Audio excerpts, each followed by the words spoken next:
ಅದು power button press ಮಾಡಿ ಇಟ್ಕೊಂಡೆ ರೀಸ್ಟಾರ್ಟ್ ಆಯ್ತು. ಅಯ್ಯೋ ಮಾತಾಯಿ, ನೀನು ಸಡನ್ನಾಗಿ ಕಾಲ್ ಕಟ್ ಮಾಡೋದು ನಾನು ಏನು ತಿಳ್ಕೊಬೇಕು ಹೇಳು? ಮೊದಲೇ ನನ್ನ ಬಾಯಿಗೆ ಮಾತುಗಳು ಸರಿ ಇರಲ್ಲ. ಹಾಂ, ನೀನು ಕಟ್ ಮಾಡೋದಕ್ಕೂ ಇಲ್ಲಿ ಆಟ್ಬಿಟ್ಟು ನಿಂತ್ಕೊಳೋದಕ್ಕೂ. ತೋಟದ ಹತ್ರ ಹೋದರೆ ಇಬ್ಬರೇ ಇರ್ಬೋದು, ಯಾರೂ ಇರಲ್ಲ, ಏನಾದರೂ ಮಾಡ್ಬೋದು ಅಂತ. ಅದೇ ಬರೀ ಚಿಂತೆ ಅಲ್ವಾ? ಇನ್ನೇನು ಮಾಡೋದು, ಅದೇ ಚಿಂತೆ ಇರಬೇಕು. ಹಾಂ ಅಲ್ವಾ? 2 ಮಿನಿಟ್ಸ್ಗೋಸ್ಕರ ಇಷ್ಟೆಲ್ಲ ಮಾತಾಡಿ 2 ಮಿನಿಟ್ಸ್ಗೆ 200 ಮಿನಿಟ್ಸ್ ಮಾತಾಡ್ತೀರಾ? 2 ಮಿನಿಟ್ಸ್ ಅಲ್ಲ, ನೀನು ಪದೇ 2 ಮಿನಿಟ್ಸ್ ಅನ್ಬೇಡ. 40 ಮಿನಿಟ್ಸು ಮಿನಿಮಮ್, ಇಲ್ಲ 30 ಮಿನಿಟ್ಸ್ ಅಂತೂ ಪಕ್ಕ.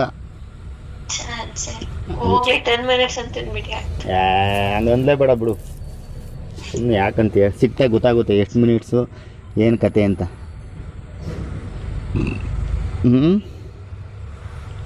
ಸರಿ ಆಯ್ತು. ಪಕ್ಕ ಗೌಡ್ರು ತಳಿಯಮ್ಮ, ಹಂಗೆಲ್ಲ ಬಗ್ಗಲ್ಲ. ಹಾಂ, ಹಂಗೆಲ್ಲ 2 ನಿಮಿಷ 1 ನಿಮಿಷಕ್ಕೆಲ್ಲ ಇದಾಗ್ಬಿಟ್ರೆ ನಮ್ಮ ಜಾತಿಗೆ ಅವಮಾನ. ನಮ್ಮ ಗೌಡ್ರು ಜಾತಿಲಿ ಹುಟ್ಟೆ ಅವನು ವೇಸ್ಟ್ ನಾನು ಹಂಗಾದ್ರೆ.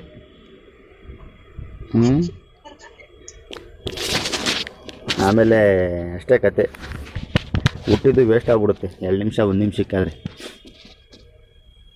ಫಸ್ಟ್ ಟೈಮ್ ಬೇಕಾದ್ರೆ ನೀನು ನೋಡಿ ಎಕ್ಸೈಟ್ಮೆಂಟ್ ತಡ್ಕೊಳಕ್ಕಾಗ್ದಲೇ ಬೇಕಾದ್ರೆ ಒಂದು 10 ನಿಮಿಷಕ್ಕೆ ಏನೋ ಇದಾದರೆ ಆಗ್ಬೋದು.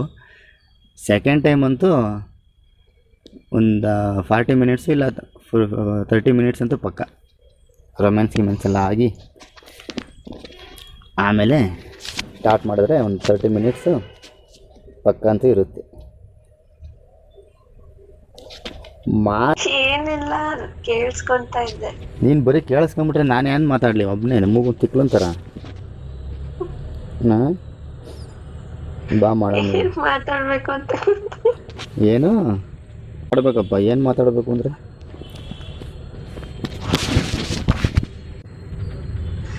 ಕೇಳಿಸ್ಕೊಂತಾ ಇದ್ದೀನಿ. ಇಲ್ಲ ಕೇಳಿಸ್ಕೋಬಾರ್ದು, ನೀನು ಹೇಳ್ಬೇಕು. 9 ಗಂಟೆ ಮೇಲೆ ಕಂಡುಬಿಡ್ತಾ ಇದ್ದವಳು, ಇವಾಗ 8 ಗಂಟೆಗೆ ಕಂಡುಬಿಡ್ತಾ ಇದ್ದೀನಿ. ಹಾಂ, ನನ್ನ ಮೇಲೆ ಎಷ್ಟೊಂದು ಲವ್ ಐತೆ. ಇನ್ನು ಸ್ವಲ್ಪ ದಿನ ಸುಮ್ಮನೆ 6 ಗಂಟೆಗೆ ಎಬ್ಬರಿಸ್ತೀನಿ. ಹೆಂಗಿರೋ ಮದುವೆ ಆಯ್ತೀವಲ್ಲ, ಹಾಗೆ ಚಾನ್ಸೇ ಇಲ್ಲ. ಮದುವೆ ಆದಮೇಲೂ 6 ಗಂಟೆಗೆ ಇದ್ದಾಳಲ್ವಾ? ಏನಕ್ಕೆ ಅಂತಂದರೆ ಬೆಳಗ್ಗೆನೇ ಏನಾದರೂ ಮಾಡ್ಬೋದಾ? 8 ಗಂಟೆ 9 ಗಂಟೆವರೆಗೂ ಬೆಡ್ ಮೇಲೇ. ಆಮೇಲೆ ಬೇಕಾದ್ರೆ ಎದ್ದು ಏನಾದರೂ ಕೆಲಸ ಇದ್ದರೆ ಮಾಡೋದು, ಇಲ್ಲಾಂದ್ರೆ ಮತ್ತೆ ಹಂಗೆ ಮಲ್ಕೊಳ್ಳೋದು ಬೆಳಗಿನ ಸಂಜೆವರೆಗೂ ಅದನ್ನೇ ಮಾಡ್ಕೊಂಡು. ಅದೇ ಕೆಲಸ ಬೆಳಗ್ಗೆಯಿಂದ ಸಂಜೆವರೆಗೂ. ಇನ್ನೇನು ಇರುತ್ತೆ ನಿನ್ನಂಥ ಹೆಂಡತಿ ಸಿಕ್ಕಿದ್ರೆ ಲೈಫಲ್ಲಿ? ಅದೇ ಕೆಲಸನ ಬರೀ? ಅದೇ ಕೆಲಸ ಅಂತಲ್ಲ, ನೋಡಬೇಕು. ಆಮೇಲೆ ಏನಾನ ಮನಸ್ಸಿನ ಚೇಂಜ್ ಆದರೆ ಬೇರೆ ಕೆಲಸ ಮಾಡ್ಬೋದು. ಇಲ್ಲ ಅಂತಂದರೆ 1 ವರ್ಷದಷ್ಟೊತ್ತಿಗೆ 4 ಮಕ್ಕಳು ಮಾಡೋದು. 1 ವರ್ಷ ನಾನು ಟೈಮ್ ತಗೊಳ್ತೀನಿ. 1 ವರ್ಷ ಅಷ್ಟು 4 ಮಕ್ಕಳಲ್ಲ. 1 ವರ್ಷ ಟೈಮ್ ತಗೊಳ್ತೀಯಾ? ಹೌದು. ಮತ್ತು ನಮ್ಮ ಕತೆ ಹೇಳು, ಹೆಂಗಿರೋದು? ಅಡ್ಜಸ್ಟ್ ಆಗೋದು ಬೇಡವಾ? ಏನು ಅಡ್ಜಸ್ಟ್ ಆಗೋದು? ಆ ಲೈಫ್ಗೆ ಅಡ್ಜಸ್ಟ್ ಆಗುತ್ತೆ, ಪರವಾಗಿಲ್ಲ, ನಮ್ದೇನು ತೊಂದರೆ ಏನಿಲ್ಲ. ನನಗಾಗಲ್ವಲ್ಲ. ನಿನಗಾಗಲ್ಲ ಅಂತ ಅಂದ್ಬಿಟ್ರೆ ಹೆಂಗೆ? ನನ್ನ ಕತೆ ಹೇಳು ಅಂತ.